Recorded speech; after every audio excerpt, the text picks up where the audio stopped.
Hello dear friends, how are you. This is lecture number 46। हमारे पास आज जो lecture है वो 46 है। 46 लेक्चर के अंदर आज चैप्टर स्टार्ट करें, चैप्टर नंबर 4।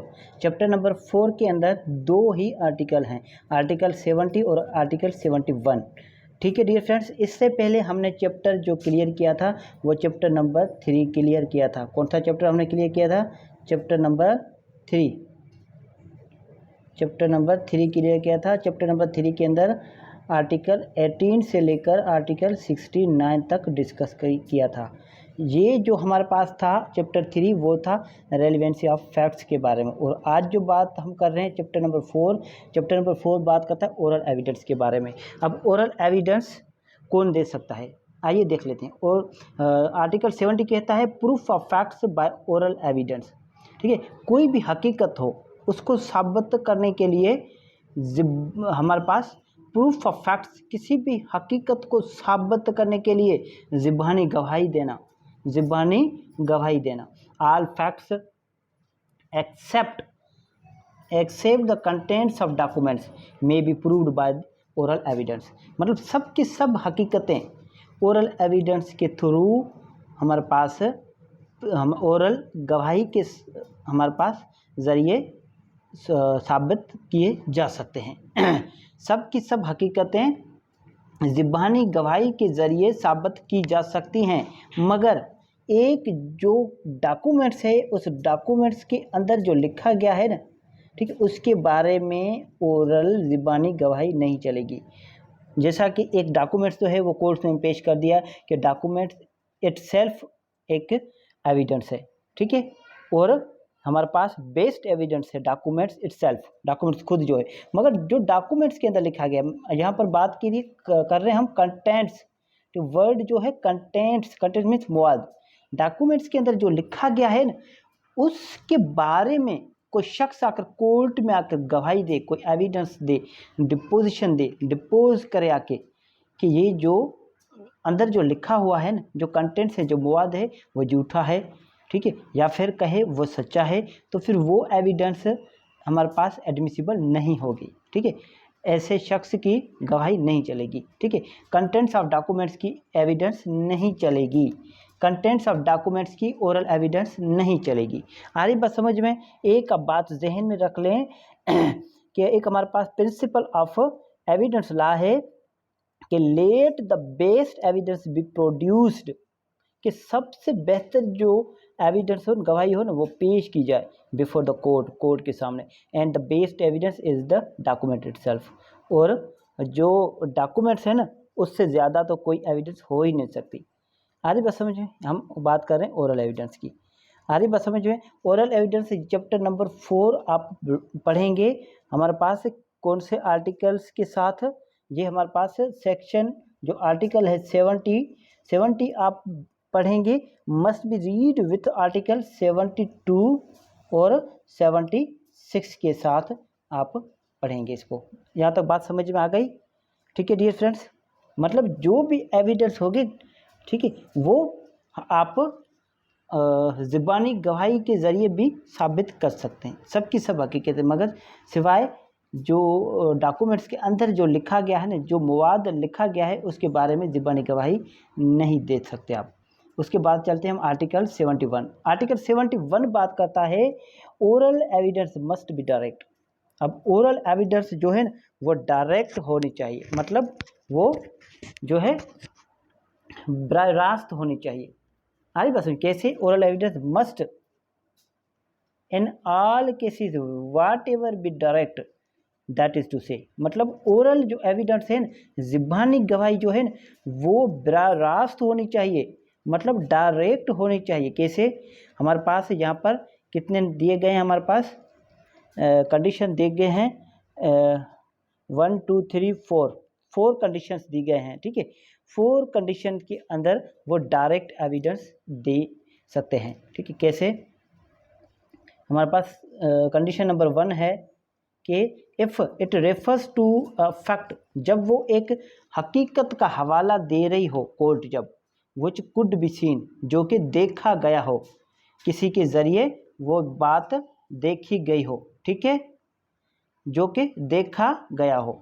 अब जो हमारे पास एक हकीकत का जो रेफरेंस कोड जो दे रही है ना, देखने वाली बात, अब देखने वाली बात पर किसकी एविडेंस चलेगी? It must be evidence of a witness who says he saw it. अब इस बात पर उस शख्स की गवाही चलेगी, वो शख्स आके डिपोजिशन देगा जो शख्स खुद आके कहे कोर्ट में कि मैंने अपनी आँखों से देखा है। ठीक है, ऐसा नहीं है एक शख्स आके कोर्ट में कहे कि मैंने फलाने शख्स से सुना कि उसने अपनी आंखों से देखा, नहीं, मैंने खुद अपनी आंखों से देखा, मतलब जिसने देखा है वो खुद कोर्ट में आए। ठीक है, आ रही बात समझ में? मतलब वो डायरेक्ट एविडेंस होनी चाहिए। नंबर सेकंड पर है if it refers to a fact, जब वो ऐसी हकीकत का हवाला दे रहे हो विच कुड बी हर्ड, जो कि सुनने वाली बात हो। ठीक है, जब कोर्ट इस बात पर रेफरेंस दे रही हो, ठीक है, जो सुनने वाली बात है हो, तो कोर्ट किस शख्स की एविडेंस जो है वो रिकॉर्ड करेगी? It must be the evidence of a witness who says he saw he heard it, उस शख्स की जो कोर्ट में आकर खुद कहे कि मैंने अपने कानों से सुना है। ठीक है, जैसे कि एक शख्स आके कोर्ट में कह रहा था मैंने अपनी आंखों से देखा है, इसी तरह ये खुद कोर्ट में आकर कहे कि मैंने अपने कानों से सुना है। नंबर थर्ड बात करता है if it refers to a fact, जब ऐसी हकीकत का हवाला दे रहे हों which could be perceived by any other sense, जब वो दूसरे सेंसेस से महसूस किया गया हो।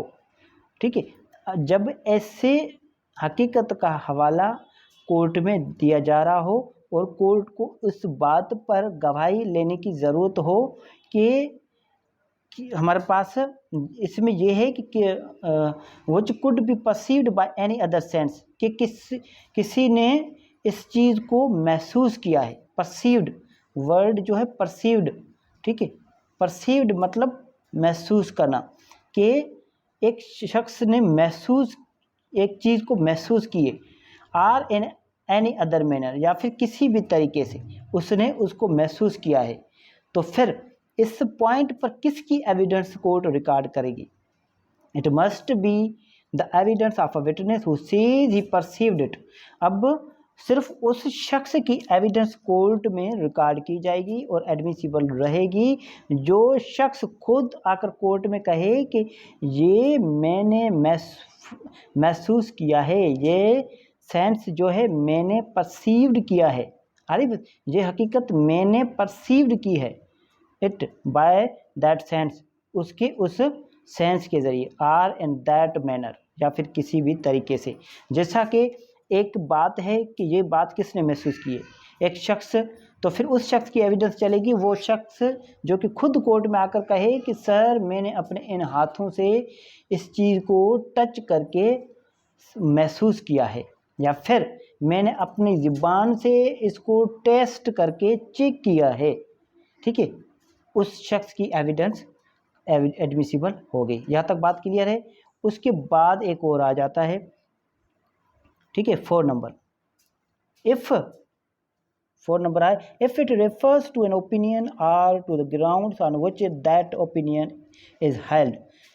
अब यहाँ पर बात क्या है? It refers to an opinion, it refers to an opinion or to the grounds on which that opinion held.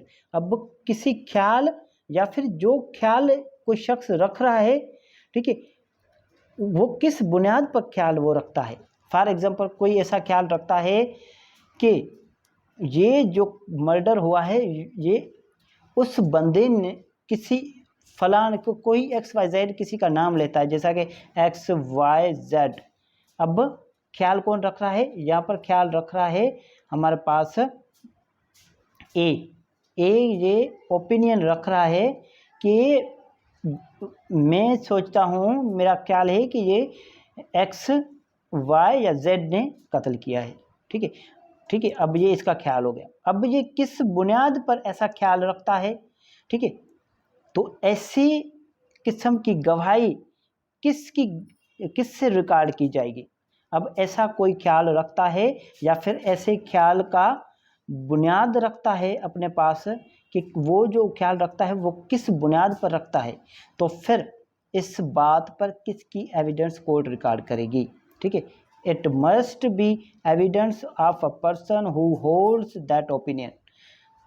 तो फिर कोर्ट उस शख्स की एविडेंस रिकॉर्ड करेगी जो शख्स खुद आकर कोर्ट में कहे कि मैं सर जी मैं ऐसा ख्याल रखता हूँ, खुद आकर कहे कि सर जी मैं ये ख्याल रखता हूँ ऑन दोज ग्राउंड्स, कि मैं इस बुनियाद पर ऐसा ख्याल रखता हूँ। ठीक है, इस बुनियाद पर जो भी उनकी ग्राउंड्स हैं वो ग्राउंड्स आके कोर्ट में बयान करेगा। यहाँ तक बात क्लियर है। अब ये तो बात हो गई ओरल एविडेंस की कि ओरल एविडेंस डायरेक्ट होगी, और जो भी शख्स ऐसा गवाही देगा वो खुद आके कोर्ट में देगा कि मैंने अपने आंखों से देखा, मैंने अपने दो कानों से सुना, या फिर मैंने खुद महसूस किया, या फिर मैं ऐसा ख्याल रखता हूँ, वो खुद आके एविडेंस दे रहा था, तब ये कोर्ट में एडमिसिबल मानी जा रही थी। अब यहाँ पर कुछ एक्सेप्शंस भी हैं। ठीक है, 3 एक्सेप्शंस हैं, मतलब 3 प्रोवियो हैं। प्रोवियोस में मैंने आपको पहले बताया है कि प्रोवियो क्या होता है। प्रोविजो मीन्स इसको हम प्रोवाइडेड दैट भी कहते हैं, प्रोवाइडेड दैट। ठीक है, इसको प्रोवियंस भी कहते हैं। प्रोवियंस में से प्रोवियो निकला और प्रोवियो से प्रोवाइडेड दैट निकला। यहाँ तक बात क्लियर। मतलब 3 शर्तें हैं, मतलब 3 कंडीशन हैं। इन 3 कंडीशनों में एक शख्स का खुद का आना जो है वो क्या है, एक्सक्लूड हो जाता है। एक शख्स का खुद का आना जो है वो माफ़ हो जाता है, कि वो भले खुद ना आए कोई बात नहीं है। यहाँ तक बात क्लियर है। आइए देख लेते हम तीनों कंडीशंस। कंडीशन नंबर 1, शर्त नंबर है हमारे पास पहली। शर्त नंबर पहली क्या बात करती है? शर्त नंबर पहली बात करती है provided that the opinions of experts expressed in any treatise. अब ये वर्ड है ट्रीटाइज, ट्रीटीज नहीं है, ये वर्ड है ट्रीटाइज। ठीक है, TREATISE,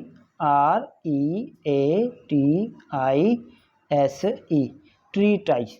और वर्ड ट्रीटाइज का मतलब है a formal exposition. Word exposition क्या होता है? Word exposition means exhibition. अब एग्जीबिशन क्या है? नुमाइश, किसी भी चीज़ की नुमाइश करना, नीलामी करना। ठीक है, मतलब कोई एक एक्सपर्ट है, एक माहिर है, उसने किसी बात पर अपना ख्याल बनाया और वो ख्याल उसने अपने बुक में छाप लिया, और वो बुक जो है उसने आम तौर पर नुमाइश में रख दिया, और नीलामी के लिए हमारे पास ऑफर्ड फॉर सेल, बेचने के लिए उसने नुमाइश में रख दी। ठीक है, or held, such opinions are held, may be proved by the production of such treatises. अब ट्रीटीज क्या है? अब यहाँ पर वर्ड जो है ट्रीटीज, ये बात करता डायरी या फिर किताब। ठीक है, may be proved by the production of such treatises, तो फिर वो जो है ऐसे किस्म की किताब की पेश करने का कोर्ट ऑर्डर कर सकती है। ठीक है, कोर्ट जो है ऐसे शख्स की किताब पेश करने का ऑर्डर कर सकती है। ठीक है, किन कंडीशन में? अब इन सूरतों में इफ़ आथर इज डेड, जब आथर जो है वो मर चुका हो, or can not be found, या फिर उसको ढूंढना मुश्किल हो गया हो, जिसको ढूंढ ना पाए हम, or has become incapable of giving evidence, या फिर वो गवाही देने के काबिल ना हो, or can not be called as witness without an amount of delay, या फिर बहुत सारे अरसे, बहुत सारा वक्त दिए बिना उसको हम एज अ विटनेस नहीं बुला सकते। ठीक है, or expense which the court regards as unreasonable, या फिर इतना सारा खर्चा जो कि कोर्ट जो है उसको गैर ज़रूरी समझे। ठीक है, इस बात पर आ रही बात समझ में?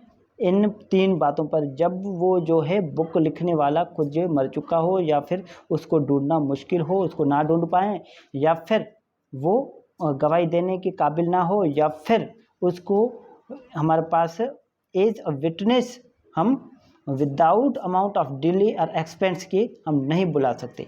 मतलब बहुत सारा वक्त लग सकता है, बहुत सारा वक्त लगने के अलावा हम एज अ गवाह पेश नहीं करवा सकते, या फिर बहुत सारा खर्चा किए बिना उसको हम कोर्ट में पेश नहीं करवा सकते। अब एक्सपेंस की बात क्या है? फॉर एग्जांपल कोई केस है डैमेजेस का, 1 लाख का डैमेजेस है और कोई विटनेस है, बहुत ज़रूरी है, मगर वो कोर्ट पेश तो हो जाए मगर उस पर 2 लाख रुपया खर्चा है। वो लंदन बैठा है या फिर कोई ऐसी कंट्री बैठा है, अगर वो कोर्ट में आएगा तो 2 लाख रुपये खर्चा होगा। अब कोर्ट कहे 1 लाख रुपए की डैमेजेस का केस है, अब इन पर 2 लाख खर्चा हो जाए तो फिर ये अनरीज़नेबल है। क्या है? ये अनरीज़नेबल है।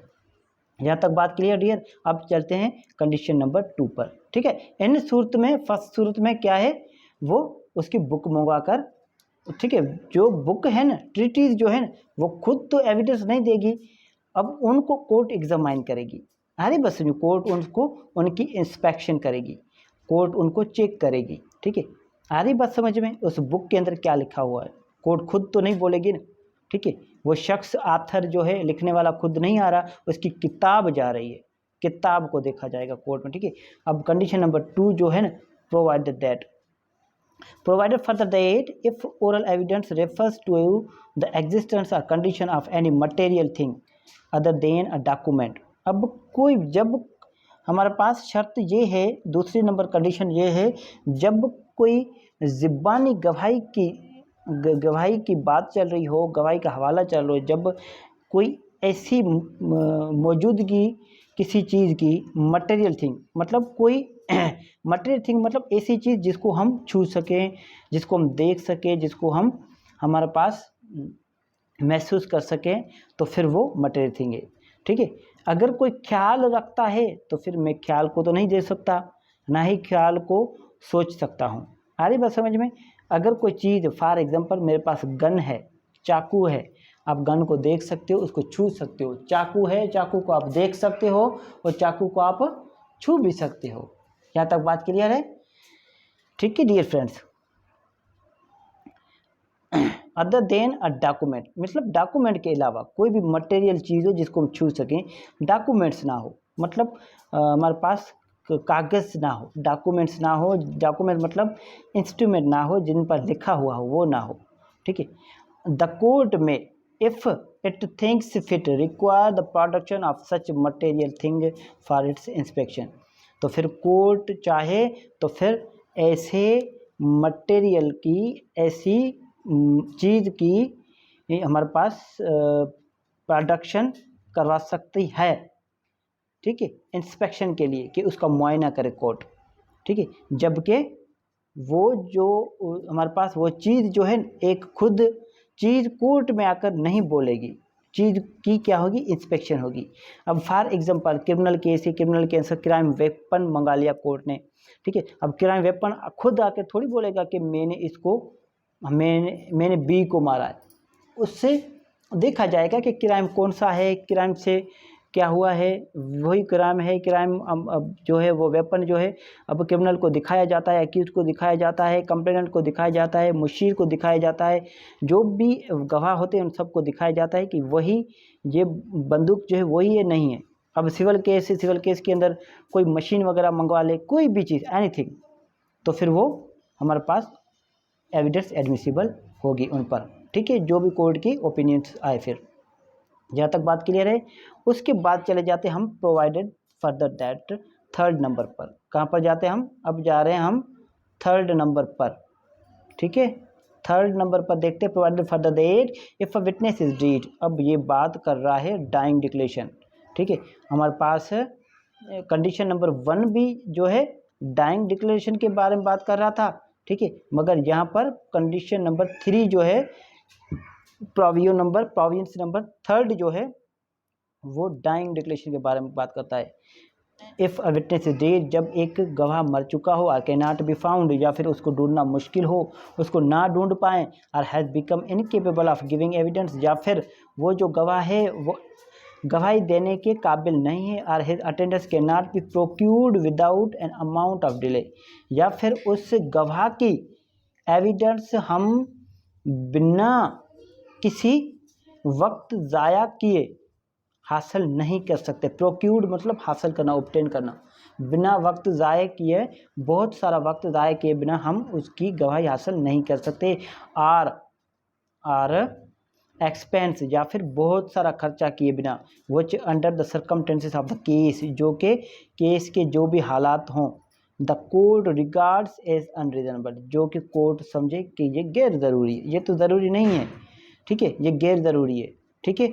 अब party shall have the right to produce, अब पार्टी को इस कंडीशन में क्या है, उस पार्टी को हक है कि उस शख्स के बदले 2 गवाह पेश करे, कि यहाँ पर वर्ड आ जाता है शहादा आला अल शहादा, शहादा आला अल शहादा, क्या वर्ड है, शहादा आला अल शहादा।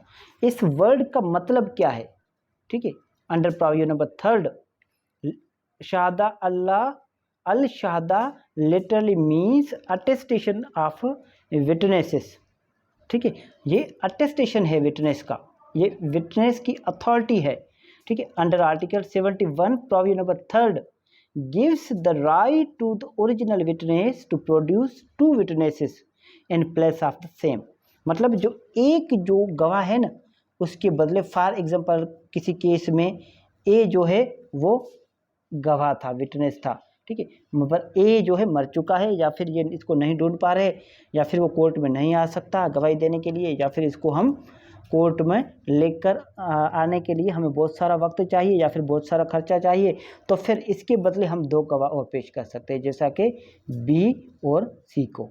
यहाँ तक बात क्लियर है, मतलब ये राइट देता है शहादा आला अल शहादा एक पार्टी को कि वो ओरिजिनल विटनेस के बदले 2 विटनेस पेश कर सके, मतलब जो ओरिजिनल विटनेस जो भी गवाही देना चाहता था, जो भी गवाही वो दे सकता था, जो भी गवाही उसे देनी थी, उसके बदले 2 गवाह आकर गवाही दे सकते हैं। यहाँ तक बात क्लियर है, बहुत सिंपल है।